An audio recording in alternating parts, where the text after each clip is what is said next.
L'histoire que nous allons regarder ensemble, c'est une histoire invraisemblable et pourtant une histoire arrivée. Quoi invraisemblable? Ben, vous savez bien, c'est une espèce de petite paysanne de Don Rémy qui déclare qu'elle va faire, elle, ce que les hommes ne peuvent pas faire, c'est-à-dire délivrer Orléans, faire sacrer le roi, et elle le fait. Et puis ce qui complique tout, c'est que cette fille prétend qu'elle a une mission surnaturelle, qu'elle a entendu des voix, et qu'elle est commandée par Dieu pour faire ce qu'elle va faire.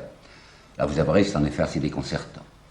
Un homme comme Alain, vous savez, le philosophe, le critique français Alain, qui était agnostique, disait « c'est une belle histoire, c'est peut-être même la plus belle histoire humaine ». Alors essayons de voir. Ce qu'il ne faut pas faire, à propos de Jeanne, c'est ce qu'a fait un homme comme Michelet, par exemple. Jeanne, vous pensez bien que son histoire invraisemblable a suscité toutes sortes de commentaires. Il y a eu des générations superposées de commentateurs. Si bien qu'on a embelli l'histoire et qu'elle est maintenant couverte de légendes. C'est Claudel qui a dit qu'elle est plus ou moins disparue dans sa légende, la vraie Jeanne. Et Bernard Shaw, qui a écrit une Sainte Jeanne qui est très bien, qui me paraît extrêmement importante, Bernard Shaw disait elle est recouverte d'un badigeon défigurant. Ben, ce qu'il ne faut pas faire, c'est ce qu'a fait Michelet. Quoi d'autre? Michelet, historien, je l'ai pris au sérieux pendant longtemps. Je me suis aperçu que j'avais eu tort lorsque j'ai commencé à étudier la Révolution française. Je m'étais dit, peut-être la Révolution, il l'a fait un peu vite, tandis que sa Jeanne d'Arc est très célèbre, qu'il a écrite en 1839 et qu'il a publiée en 1841, ça c'est de l'histoire sérieuse. Ben, je me suis aperçu que Michelet s'était laissé avoir par quantité de légendes, les fameuses légendes qui couraient sur Jeanne. Michelet, qui était pourtant un archiviste, c'est son métier, il était archiviste, il ne s'est jamais reporté au texte. Ce qu'il faut faire, vous le savez bien, enfin, quand on est devant une histoire n'importe laquelle, il faut prendre les sources, les documents, puis examiner ces documents de près. Michelet ne l'a pas fait, il a travaillé sur les gens qui avaient travaillé avant de lui. Travail de seconde main, qui est toujours désastreux pour un historien. Il a eu 4 bouquins à peu près sur sa table. Il y en a un qui était de Lebrun, l'autre qui était de Beria, un troisième qui était d'un nommé Buchon, et surtout un gros bouquin écrit en 1790 d'un nommé Laverdy. Et ce monsieur Laverdy, lui, il était allé au texte, il était allé vu les documents originaux. Alors le père Michelet, il reprend simplement ce qu'ont dit les uns et les autres, il arrange ça avec une préoccupation presque exclusive de faire de l'effet, enfin, c'est une histoire théâtrale, une histoire d'image d'Épinal, mais il va être coincé, du reste il va faire une de ces gaffes qu'il ne pardonne pas, c'est pas moi qui l'ai trouvé, c'est un monsieur Rudler. Rudler en 1925-26 a fait une double thèse sur la Jeanne d'Arc de Michelet. Il a regardé comment Michelet avait travaillé. Alors laissez-moi vous raconter, ça ne dure que 2 minutes, mais ça vaut la peine, une de ces gaffes extraordinaires de Michelet. Monsieur Laverdy, dont je viens vous parler, qui travaillait à la fin du XVIIIe siècle et qui travaillait sur les documents, avait mal lu un texte latin. Il s'agissait de Jeanne qui est en prison et on doit lui faire un nouveau vêtement. Alors il y a le tailleur qui s'amène auprès de Jeanne pour prendre ses mesures, et Laverdy, qui a mal lu le texte, je vais vous dire, dit le tailleur à un moment a été inconvenant à l'égard de Jeanne, il lui a caressé la main, il lui a mis la main sur la main. Alors elle lui a flanqué une gifle. Et Michelet, qui répète ce qu'a dit Laverdy, et qui fait de la sonorité autour, dit « Cette main de tailleur, sur la main qui avait porté le drapeau de la France, il y avait de quoi indigner Jeanne. » Moi, ça m'avait paru un peu extraordinaire, en fait, qu'elle se mette dans un pareil état parce que le tailleur lui avait mis la main sur la main. Le texte latin qu'Averdy avait sous les yeux, et que Michelet n'a pas regardé, ne disait pas « per manum », pas sur la main, mais « per mammam ». Mammam, ça veut dire sur le sein. Ah, je comprends un peu mieux que Jeanne lui ait fichu une baffe parce qu'il lui avait mis la main sur le sein. Eh bien, lui, Michelet, fait l'effet que vous savez un peu extraordinaire chez un démocrate, de dire cette main de tailleur sur la main de Jeanne d'Arc, avait de quoi s'indigner. Donc, 0 pour Michelet. Alors, qu'est-ce qu'il faut faire vraiment? Il faut commencer par grouper les documents. Et par bonheur, le travail a été fait d'une manière admirable, épatante, si je puis dire, par un nommé Quicherat. Vous savez, Jules Quicherat, l'homme des dictionnaires latins. Entre 1841 et 1849, ce M. Quicherat, qui a fait un travail de bénédictin, est arrivé à rassembler tout ce qui, alors, était connu comme documents originaux concernant Jeanne. Et depuis ce Quicherat de 1849, on n'a presque rien ajouté, vous savez. Des érudits ont cherché, il y a la spécialiste d'aujourd'hui, enfin celle qui connaît le mieux Jeanne d'Arc, Madame Régine Pernoud, qui a trouvé un certain nombre de petits documents complémentaires. En particulier, il y a eu des lettres qu'on appelle la correspondance Morosini. Les Morosini, c'était des Vénitiens qui avaient des comptoirs à travers toute l'Europe. On a retrouvé cette correspondance, et dans certaines lettres de 1429 et 1430, il est question de Jeanne, donc le document contemporain même, hein, ce qu'on disait de Jeanne à Bruges, ce qu'on disait d'elle à Lyon, ce qu'on disait d'elle à Marseille, c'est intéressant. Régine Pernoud, d'autre part, a travaillé sur les comptes de la ville d'Orléans, et les comptes royaux. Alors on voit apparaître le nom de Jeanne, soit à Orléans, soit dans les comptes royaux. Alors en somme, une fois qu'on a ces documents groupés, rassemblés, qu'est-ce qu'on fait? Ben, on les soupèse. On en fait la critique. Vous savez, la critique des textes, la critique des sources, ça consiste en ceci. Qu'est-ce que c'est que ce document? Quelle est sa date? Quelle valeur de crédibilité a-t-il? Y a-t-il des choses que l'on peut admettre comme vraisemblables ou d'autres qui semblent extrêmement suspectes? Il faut faire un triage, un tri des documents. Et ce monsieur Rudler dont je viens de vous parler, qui a fait le travail sur Michelet, écrit ceci: toute histoire de Jeanne comporte une part énorme de critiques négatives. Ça veut dire qu'il y a quantité d'affirmations qui courent les rues encore, que vous trouvez dans les bouquins actuels sur Jeanne d'Arc, et qui sont fausses. Tenez par exemple, je vous en parlerai dans mon dernier exposé, Anatole France. Anatole France a fait en 1908 2 très gros volumes d'apparence scientifique sur Jeanne. Et à un moment, répétant ce qu'il avait entendu dire, il dit, Jeanne, lorsqu'elle a eu un peu d'argent à sa disposition, s'est acheté une maison à Orléans. Jeanne propriétaire, on ne savait pas, c'est curieux, peut-être qu'elle se disait que lorsque j'aurai fini mon boulot, je m'installerai, rentière comme ça à Orléans. Eh bien, depuis 1909, exactement, oui. Non, attendez, antérieurement à 1909, donc avant Anatole France, un érudit local d'Orléans avait regardé ce fameux acte d'achat. Et ce n'était pas la pucelle, comme on l'appelait à ce moment-là, mais dans le texte, il y avait la Pinel, P-I-N-E-2-L-E, une femme qui s'appelait la veuve Pinel, était la veuve d'un monsieur Pinel. Eh bien, c'était cette dame qui avait acheté la maison, c'est pas Jeanne d'Arc. Ben, aujourd'hui encore, vous voyez des gens qui vous disent qu'elle avait acheté une maison là. Une autre histoire, par exemple, lorsqu'elle va se présenter devant le roi. L'on dit le roi s'est dissimulé, il s'est mis parmi les courtisans, il s'est même habillé d'une manière non somptueuse pour que Jeanne ne le reconnaisse pas, et elle l'a cependant reconnu. C'est une blague, c'est une histoire inventée, longtemps après Jeanne, par conséquent, pas question.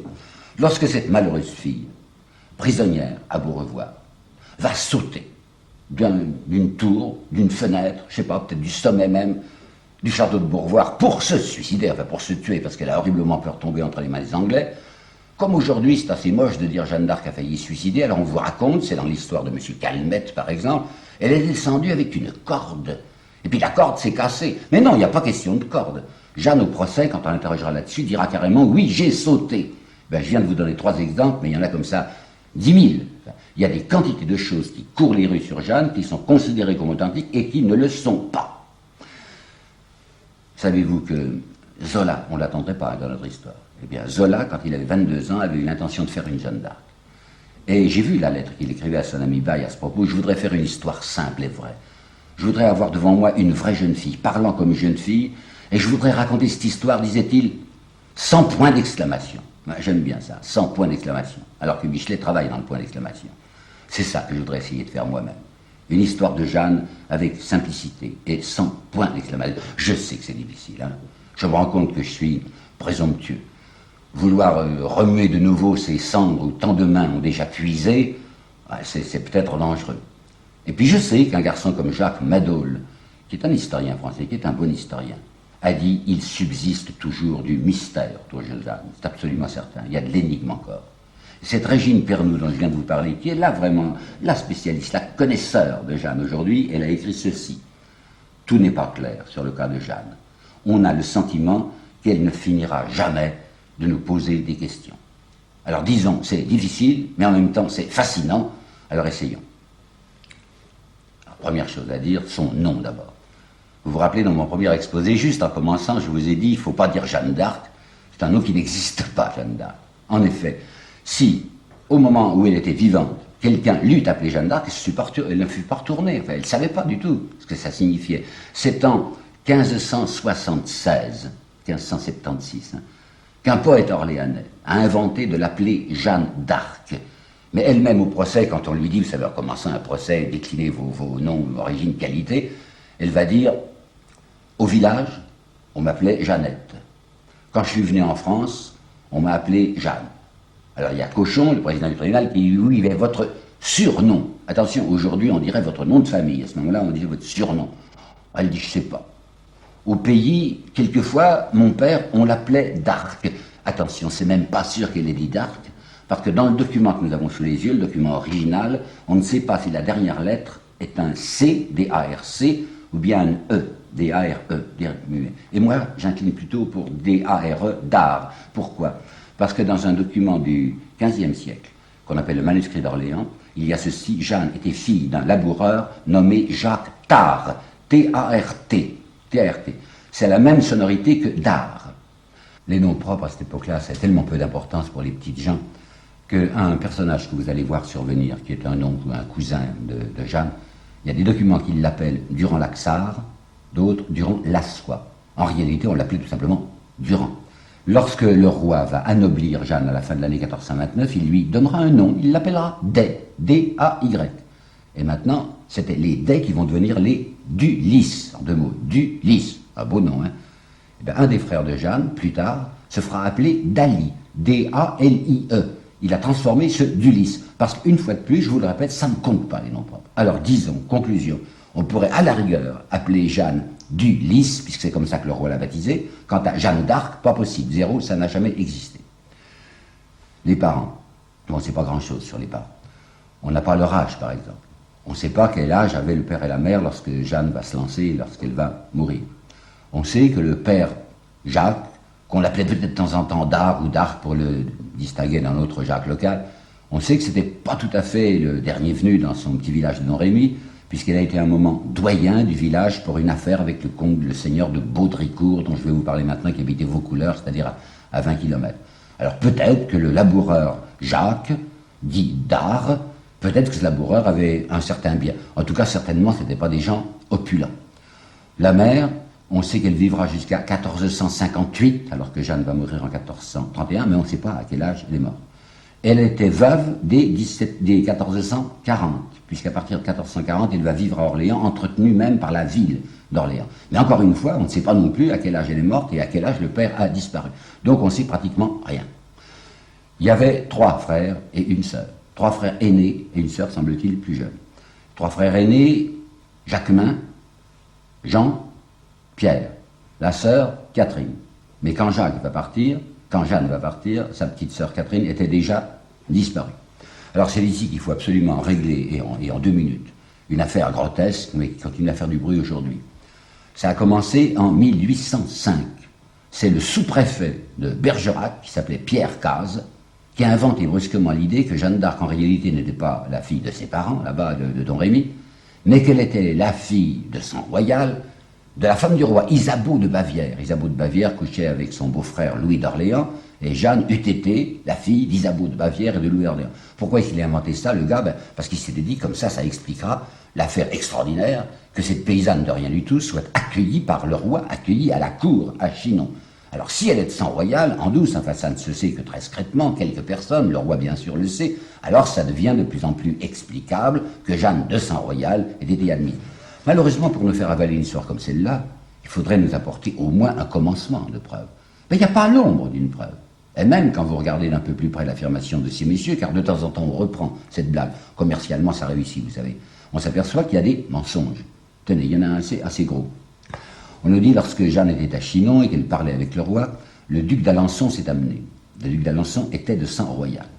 Alors ceux qui prétendent aujourd'hui que Jeanne en était aussi, disent, à ce moment-là, Jeanne a dit, « Ah, il est de sang royal, nous ne serons jamais trop de ce sang-là. » Vous vous reportez au texte. Elle n'a pas dit « erimus » en latin, nous ne serons pas. Elle a dit « erunt ». Ils ne seront jamais assez de sang royal. Donc c'est s'excluer du groupe. Alors, fermons la parenthèse, ça n'existe pas. Du reste, M. Philippe Erlanger, il n'y a pas tellement longtemps, en 1963, dans un article de la Revue de Paris, a fait justice de cette légende sur laquelle il n'y a pas à insister. Alors maintenant, il faudrait voir la date de sa naissance. C'est un petit problème, ça aussi. Parce qu'il y a des historiens qui vous disent, de la manière la plus catégorique, mais on sait très bien, elle est née le 6 janvier 1412. Pourquoi? Il y a un document, en effet, de l'époque qui disait qu'elle était née dans la nuit de l'Épiphanie. Le 6 janvier, c'est l'arrivée des mages, c'est l'Épiphanie. Je n'en crois rien. Jeanne, qu'est-ce qu'elle dit, quant à elle, quand on va l'interroger là-bas, à Rouen? Quel âge avez-vous? Elle dit, je crois, 19 ans, à peu près, circitaire, dit-elle en latin, circitaire, à peu près, environ, j'ai environ 19 ans. Alors bon, ça nous reporte à 1412 ou à 1411, mais je vais vous dire pourquoi. Je suis convaincu que ce n'est pas vrai qu'elle est née le 6, parce qu'à ce moment-là, les gens ne comptaient pas par date. Vous savez, les paysans surtout, ils comptaient par fête religieuse. Il y avait Noël, il y avait l'Épiphanie, il y avait la Trinité, il y avait Pâques, il y avait la Pentecôte, etc. Et si Jeanne fut née le jour de l'Épiphanie, soyez bien sûr que ses parents l'auraient noté, auraient gardé ça en mémoire et lui auraient dit. Alors disons simplement, on ignore la date précise de sa naissance, ce doit être la fin de 1411 ou le début de 1412, pas plus. Est-elle Lorraine maintenant ou pas? Non, pratiquement elle est vraiment quoi, elle n'est pas exactement Lorraine. La Lorraine était tout à côté. Je vous ai dit dans mon premier exposé qu'à ce moment-là, des régions comme Nancy ou comme Metz n'appartenaient pas au royaume de France, ça appartenait à l'Empire d'Allemagne. Elle était d'une ville, d'un village, frontière. Il y avait la Meuse, et d'un côté, sur la rive gauche de la Meuse, c'était le royaume de France, de l'autre côté, c'était la Lorraine. Elle était à Domrémy, c'est-à-dire sur la rive gauche de la Meuse, pays barrois, comme on disait, le duc de Bar, le pays barrois, mais elle n'était pas proprement Lorraine. On le dira rapidement, Villon, à la fin du siècle, il va dire « Jeanne, la bonne Lorraine, qu'Anglais brûlèrent à Rouen ». Non, pas exactement. Et puis à partir de la guerre de 1870, enfin 1870 en France, quand Jeanne va représenter l'idée de la revanche, de la résistance contre les Allemands, enfin, on a été battu, mais Jeanne avait repoussé les Anglais, mais de même on repoussera les Allemands. Alors c'est devenu très important de dire qu'elle était Lorraine. Vous imaginez Maurice Barrès, qui était Lorrain lui-même, fera tous les effets de menton que vous connaissez au sujet de l'origine Lorraine de Jeanne. Bon, c'est pas vrai, peu importe. Alors ce qui est très important, c'est de savoir un peu ce qui s'est passé dans ce que j'appellerais sa vie cachée, si vous voulez. Je vous dis ça en allusion à la vie du Christ, puisqu'il y a eu la vie cachée, comme on dit, puis la vie du Christ, la vie publique, à partir de sa 30e année jusqu'à, paraît-il, sa 33e année. Eh bien, avant que Jeanne ne se fasse connaître, qu'est-ce qu'on sait? Qu'est-ce qui s'était passé dans sa petite vie tranquille? Il y a eu 3 enquêtes qui ont été faites de son temps dans son pays natal, à Domrémy. Il y a une première enquête qui s'est passée en 31, il y a une deuxième en 29, une deuxième enquête qui s'est passée en 31, organisée celle-là par Cochon, puis une troisième enquête 25 ans plus tard, lorsqu'on a voulu la réhabiliter, c'est-à-dire en 1456. On nous dit, assez volontiers, que la première enquête, on n'en connaît rien, c'est vrai, mais que de la deuxième enquête, on ne sait rien non plus. Si. La deuxième enquête, celle de 1431, l'enquête hostile, l'enquête de Cochon, qui a envoyé des gens pour essayer de trouver des renseignements hostiles à Jeanne, il en a trouvé. Mais il est habituel de n'en pas parler. Moi, je vous en parlerai. Puis en 1456, lorsqu'on a décidé la réhabilitation de Jeanne, alors on a envoyé de nouveau des enquêteurs, et comme on savait très bien que c'était pour la réhabiliter, tous les enquêteurs sont revenus en rapportant les choses les plus admirables sur cette enfance de Jeanne, qu'elle était d'une piété exemplaire, qu'elle donnait de l'argent, ou plutôt de la laine de ses moutons, au sonneur, lorsque le sonneur avait oublié de sonner complis, par exemple, parce qu'elle y tenait beaucoup, qu'elle chasse-nouillait dans les champs lorsqu'elle entendait la cloche. Tout ça, c'est pas sérieux. Je sais bien que le père Doncoeur ou que madame Régine Pernoud sont noyés d'émerveillement devant ces documents de 1456, moi pas. Qu'est-ce qu'on peut dire? Vraisemblablement une petite fille, enfin, gentille, tranquille, il n'y avait pas d'histoire autour d'elle. Elle était pieuse comme étaient pieuses ses camarades. S'il faut en croire un document, elle était même un peu trop pieuse et que ses copines se moquaient d'elle parce qu'elle était tout le temps à faire des prières. J'en sais rien. On ne sait rien de sûr, on sait simplement qu'il n'y a pas eu d'affaire, il n'y a pas eu d'histoire, c'est vrai. Mais voilà 2 choses beaucoup plus consistantes. Et ça, elles sont datées. En 1428, les gens de Domrémy ont été obligés de s'enfuir parce qu'il y avait une espèce de pirate local qui s'appelait Antoine de Vergy qui venait une razzia sur le pays. Alors ils refluent, ils vont où? À la ville voisine, qui s'appelle Neufchâteau, qui est à 10 km en amont sur la Meuse, et Jeanne suit ses parents jusqu'à Neufchâteau. Et là, certainement, il n'y a pas de question, c'est vrai, elle a servi, elle a été servante dans une hôtellerie. Et on sait même qui tenait l'hôtellerie, une femme Valder qui était nommée dans le pays Larousse, elle est surnommée Larousse. Et bien Jeanne va travailler chez Larousse comme servante d'auberge pendant un certain temps. Pourquoi? Ben, il me semble que vraisemblablement, les parents qui payaient chez Larousse ont prêté leur fille, parce que ça venait en déduction de leurs frais. Ils n'étaient pas riches, ces gens, ils étaient réfugiés là. Alors si on fait de la fille aînée une servante, ben ça diminue la dépense. Et c'est peut-être là que Jeanne a appris à monter à cheval. Il y a un chroniqueur de l'époque, nommé Monstrelet, qui est bourguignon, c'est-à-dire de l'autre côté, qui dira, mais sans animosité, c'est là que Jeanne, s'occupant des chevaux, a appris à monter à cheval. Bon, premier point, elle va rester un certain temps à Neufchâteau. Et deuxième point, ce qui est très intéressant, c'est à Neufchâteau qu'il lui arrive une histoire d'amour.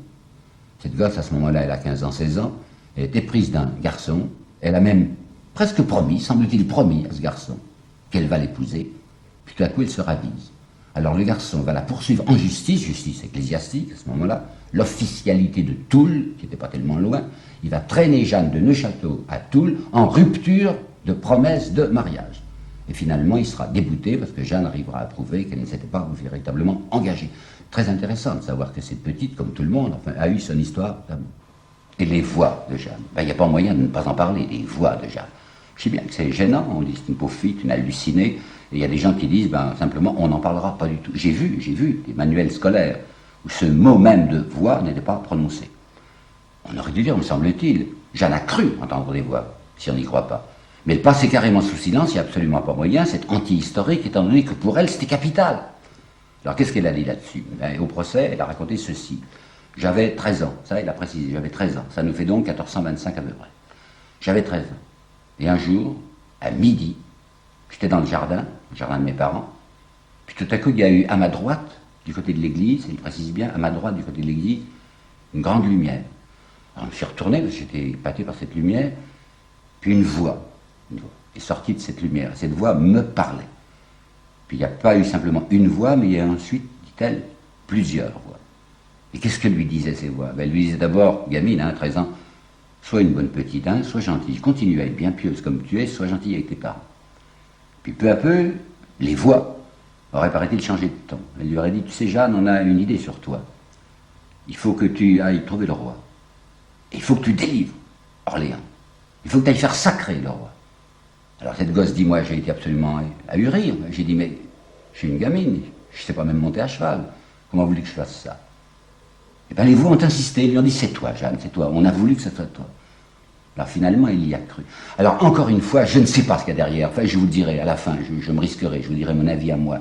Mais ce qu'il y a de certain, c'est que cette fille a été commandée, dirigée. Elle y a cru, mordicus, vous savez comment on dit mordicus? En effet, c'est le cas, elle y a cru jusqu'à la mort. Puisqu'on l'a brûlée à Rouen, à cause de quoi? Parce qu'elle n'a pas voulu renier ses voix. Donc ça compte terriblement. Alors historiquement, il faut dire, cette petite s'est crue réellement mandatée d'une manière religieuse et mystérieuse. Alors Peggy, qui a fait deux livres, vous savez, successivement, sur Jeanne, Peggy suppose une espèce de drame cordélien qui serait passé chez cette gamine, entre ce commandement qu'elle a reçu, ce commandement surnaturel, et puis l'obéissance qu'elle doit à ses parents. C'est bien que ça ne va pas marcher, en fait, qu'elle dise à ses parents, je veux partir, ses parents l'en empêcheront. Eh bien, j'y crois pas du tout qu'il y a eu vraiment un drame de conscience chez Jeanne. Pourquoi? Parce que quand on l'interrogera là-dessus, elle va répondre, oh, aurais-je eu sans père et sans mère que je serais parti quand même. Donc, ça n'est pas du tout un problème qui s'est passé dans son cœur entre ce commandement surnaturel, soi-disant, et l'affaire du respect de ses parents. En revanche, je crois qu'il y a eu un drame au moment de Neufchâteau. Cette petite s'est mise à aimer un garçon, puis elle s'est reprise. Elle avait envie de se faire épouser par ce garçon. Elle a envie de ce garçon, sans doute. Mais alors, attention, si elle se mariait, elle était en train de faire le contraire que ce qu'il avait demandé de faire les voix. Elle s'est dit quand même un moment, puis elle s'est dit, non, je ne peux pas faire ça. Je suis mandaté, j'ai une chose à faire. Alors tant pis, j'aime ce petit, mais je vais m'arracher le cœur parce qu'il faut que je suive mon commandement. Je crois que c'est ça son vrai drame. Vous savez, il y a tentation et tentation. En réalité, on obéit toujours à la tentation la plus forte. Seulement, quand on dit le mot tentation, presque toujours tout le monde pense à tentation charnelle. Mais il y a des tentations où le sexe n'a aucune part. Et justement, parfois, pour certains êtres, ces tentations-là sont irrésistibles. Et bien Jeanne, elle a suivi son autre tentation, la tentation dite, entre guillemets, dite surnaturelle. Comment veut qu'elle fasse, cette petite, pour se faire envoyer auprès du roi? Alors elle va suivre la voie hiérarchique. Elle va aller trouver le patron du coin, le préfet, si vous voulez. Qui c'était? C'était le seigneur Baudricourt qui commandait la petite forteresse de Vaucouleurs. Et je vous ai dit, Vaucouleurs, c'est quelque chose comme 20 km à peu près au sud de Domrémy. Elle ne peut pas non plus aller trouver toute seule, ce monsieur. Le type ne la recevra pas. Il faut qu'elle ait un complice masculin. Alors c'est là où elle va trouver son oncle, elle l'appelait son oncle, c'était un cousin de sa mère, qu'on appelait au village Durand la Soie ou Durand l'Axar. Et elle dit à l'oncle Durand, j'ai eu des visions. Je suis convaincu que je suis commandé comme ça pour faire ce truc. En plus, vous avez bien entendu parler, il y a des prophéties dans la région qui disent que c'est une vierge qui va réparer ce qu'une autre femme a fait de mal. Quelle autre femme? Isabeau de Bavière, vous vous rappelez, qui en 1420, elle était la femme du roi, avait décidé que le prochain roi serait un Anglais. Alors il y aura une vierge qui va faire le contraire de ce qu'a fait cette mauvaise femme. Tout le monde savait qu'Isabeau de Bavière, c'était une garce. Je crois que ça se rattachait à une idée religieuse, vous savez, l'idée qu'il y a eu une femme qui a perdu le genre humain et qui s'appelait Ève, puis qu'il y a une autre femme qui était vierge, qui s'appelait la Vierge Marie, qui avait sauvé le genre humain. Tout ça devait se mêler. Alors la petite Jeanne, qui a entendu parler de ces prophéties, dit à son oncle, vous savez, ou tu sais, c'est pas croyable, mais c'est moi qui suis chargé de faire ça. Eh ben, Lamartine, dans un texte de 1852, aura un mot qui m'a frappé beaucoup. Ce Durance, donc le Durance, c'est le premier croyant de Jeanne. C'est le premier homme qui a cru à cette fille. Et il va la conduire, en effet, auprès de Baudricourt. Vous imaginez, le sire de Baudricourt qui reçoit un paysan qui lui dit « j'ai une nièce qui est illuminée », mais il le renvoie tout de suite, il lui dit « on fait des histoires de fous, ça ». Et il va même lui dire carrément, et Jeanne le racontera, il dira « votre nièce, il faut lui foutre des baffes, et puis la ramener chez son père, puis qu'elle la mette sous clé ». Loupé.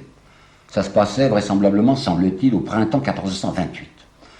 Mais je viens de vous dire, il y a un instant, qu'il y a eu entre-temps l'affaire du sire de Vergy, cette espèce de pirate, qui s'est jeté sur Don Rémy. Les parents de Jeanne et elle-même vont se réfugier à Neuchâteau. Ils rentrent à Don Rémy, qu'est-ce qu'ils trouvent? La maison complètement pillée et l'église brûlée. Et Jeanne, telle qu'elle est, cette petite, qui depuis des années se dit j'ai une mission. Je viens de claquer ma mission, je viens de l'oublier, ma mission, puisque j'ai promis à un garçon de l'épouser. Je suis convaincu qu'à ce moment-là, il se fait des remords. Il se dit si j'avais été chic, en fait, si j'avais pas commencé à parler d'amour avec ce garçon, peut-être que ma maison n'aurait pas été brûlée, peut-être que mes parents ne seraient pas malheureux comme ils le sont aujourd'hui. Alors il faut absolument que je reparte. Et comment faire? Elle a commencé à parler autour d'elle. Elle a dit à des gens, vous savez, vous allez être étonnés de ce qui va m'arriver, mais je vais m'en aller. Alors le père, il en a entendu parler. Au procès, elle racontera, mon père a eu un rêve où il me voyait partir avec les soldats. Non, non, je ne crois pas du tout à une histoire de rêve. Le père Laxart avait parlé, d'autres avaient parlé, et le père de Jeanne lui dit, écoute mon petit, si jamais tu veux faire ce que tu as envie de faire, je te noierai de mes propres mains. Mais il badinait pas, le père. L'idée que sa fille part avec les soldats, c'est une ribaude, comme vous savez, quand on voyait passer des mercenaires, et ils avaient souvent en croupe ce qu'on appelait à ce moment-là des amiettes, c'est-à-dire des putains qui les accompagnaient à la guerre. Alors le père Jacques, quoi, quand il dit ma fille veut partir, je vois ce qui va arriver, elle va être parmi les putains de l'armée. Alors il la menace de mort. Tant pis, cette gosse veut repartir. Alors elle va retrouver son oncle la soir. Je crois qu'elle le possède, enfin, je ne sais pas comment, elle a un pouvoir, et elle lui fait faire ce qu'elle veut. Elle lui dit, je veux retourner chez Baudricourt. Alors cette fois, il va faire un gros mensonge, ce type. C'est pas mal. Il va aller trouver le père Jacques et il lui dit, il y a ma femme qui va accoucher, moi je suis très gêné, est-ce que vous pouvez pas me prêter Jeanne pour veiller ma femme pendant ses couches, quoi, puis s'occuper du bébé au début. C'est un mensonge. Et c'est comme ça qu'il va pouvoir reprendre la petite Jeanne chez son père et la ramener de nouveau à Vaucouleurs. Et cette fois, ça va marcher. Alors là, c'est un vrai mystère. Pourquoi le sire de Baudricourt a marché quand on lui amène cette fille? Elle avait, paraît-il, une robe rouge rapiécée. Ça va marcher, pourquoi? Parce que premièrement, elle s'accroche, la petite. Elle dit, je veux absolument. Alors elle reste là, à Vaucouleurs, c'est un tout petit patelin, Vaucouleurs, et elle parle autour d'elle. Elle dit, je suis une fille mandatée de Dieu. Et à ce moment-là, avec la foi populaire, les gens étaient tellement étonnés de voir une inspirée. Alors comme elle était gentille, comme elle était candide, simple, elle avait un bon regard, les gens croient en elle. Alors il y a une rumeur qui se passe autour de Jeanne, et une rumeur même qui se répand, puisque le duc de Lorraine, il n'est pas loin, Nancy c'est pas tellement loin, entend parler de cette fille extraordinaire et veut la voir. Alors le sire de Baudricourt commence à s'intimider, il dit tiens, le duc de Lorraine lui-même s'intéresse à cette fille, Baudricourt lui donne un sauf-conduit, elle va voir le duc de Lorraine. En réalité, vous savez, le duc de Lorraine, il croyait que c'était simplement une sorcière qui était douée de quelques pouvoirs surnaturels, et comme à ce moment-là, il se sentait très malade, il convoque la petite pour qu'elle le guérisse. Ça ne marchera pas, elle n'est pas faite pour ça, il lui donnera 4 francs, c'est tout, 4 francs. Elle va revenir, mais enfin, elle revient entourée d'un prestige supplémentaire, le duc de Lorraine a voulu la voir. Puis il y a deux gars, deux jeunes seigneurs, l'un qu'on appelait Jean de Metz, et l'autre qu'on appelle Bertrand de Poulengy, qui se mettent à croire à cette gamine. Ce sont des seigneurs, ils ont de l'argent. Et ils ont dit, si Baudricourt ne veut pas te donner de l'argent pour partir, aller auprès du roi, nous, on te donnera de l'argent. On va te trouver un cheval, on va te trouver un vêtement. Baudricourt, c'est un administrateur. Et un administrateur, c'est un monsieur qui doit renseigner les autorités. Vous vous rendez bien compte de ce que c'est Baudricourt, c'est le délégué du roi dans la citadelle de Vaucouleurs. Il est certainement en rapport avec René d'Anjou. René d'Anjou, c'est le patron local, puisque c'est lui qui dirige le Barrois. Et qui c'est René d'Anjou? C'est le fils de Yolande. Et je vous en ai parlé de Yolande, c'est la belle-mère du roi, la maîtresse femme qui tripote dans les affaires politiques. Alors il y a toutes les chances, j'en ai pas les preuves, mais il y a toutes les chances pour que Baudricourt ait averti Yolande. J'ai là sous la main une espèce d'inspirée, enfin une fille, les gens lui font confiance, le duc de Lorraine a voulu la voir, et Yolande a dû lui répondre, écoutez, je peux pas me prononcer, faites voir, enfin envoyez la marchandise, et on jugera sur place. Alors Baudricourt va se décider, il va pas se fendre, il va pas se mouiller. Il ne va pas se mouiller en ce sens qu'il ne donne pas de lettre de recommandation à Jeanne. Il ne va pas se fendre en ce sens que c'est pas lui qui va payer. Il y a cet imbécile là de Jean de Metz qui a dit moi je paye tout, bon c'est d'accord. Il va simplement confier Jeanne à un homme d'armes et à un courrier royal, un de ces bons hommes qui venait perpétuellement de la cour à tel endroit, à Vaucouleurs, et qui repartait, s'appelle Collet de Vienne. Alors il y a donc Jean de Metz avec son serviteur, Poulangier avec son serviteur, un homme d'armes et collet, et tout ça s'en va. Quant à Baudricourt, il va dire à la petite, c'est le dernier mot qu'il lui prononcera, ben allez, Jeanne, advienne que pourra. Elle va s'en aller sans passer chez ses parents. Elle a peur de se faire happer, de se mettre sous clé. D'autre part, elle a peur d'une scène, enfin, pas question. Du reste, repasser par Don Rémy, ça serait un crochet. Alors elle se dit, ben, je vais m'en aller, et puis après je m'arrangerai avec mes parents, je demanderai pardon, et je suis sûr que ça s'arrangera très bien, et elle a parfaitement raison, lorsque j'aurai réussi.